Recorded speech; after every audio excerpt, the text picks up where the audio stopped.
Mbak Indri, perkembangan dari rumah sakit, Bapak dan Ibu sekalian yang saya hormati, bagian matanya itu ada rembesan air keras yang kemarin terlambat diidentifikasi oleh tim dokter RSCM.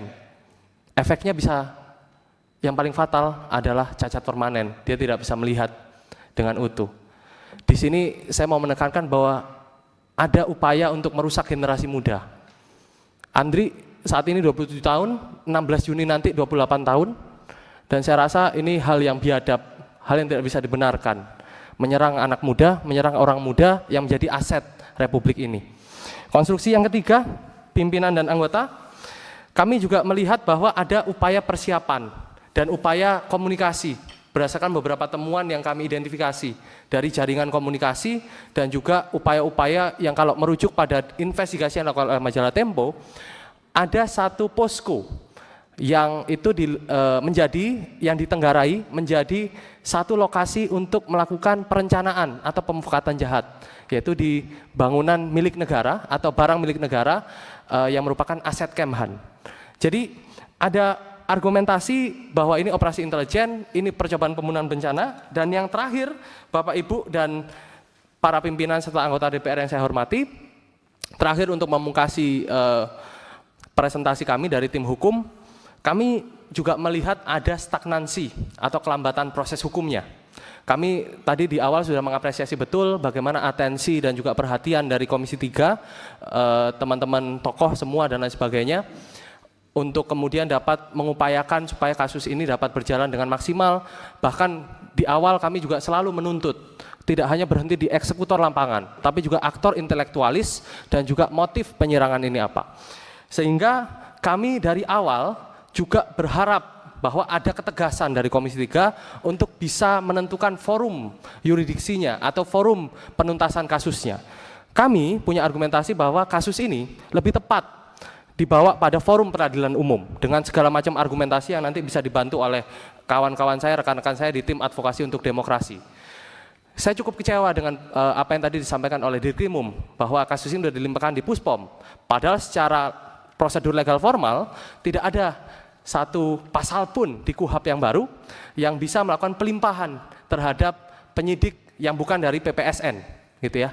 Jadi nanti kita bisa dialog soal itu. Tapi yang jelas proses ini terkesan lambat. Kenapa? Karena semenjak POM TNI melakukan identifikasi 4 terduga pelaku pada hari Kamis tanggal 19 Maret, belum ada perilisan wajah atau identitas dari pelaku. Yang kami khawatirkan ada celah manipulasi penegakan hukumnya. Itu yang pertama. Yang kedua, kepolisian juga kemarin kami sudah kirimkan SP2HP merespon SPDP yang sudah dikeluarkan oleh kepolisian minggu lalu, yang mana waktu itu kami masih punya satu imajinasi atau satu bayangan bahwa kepolisian punya itikat untuk tetap meneruskan perkara ini menggunakan basis argumentasi dalam Kitab Undang-Undang Hukum Acara Pidana.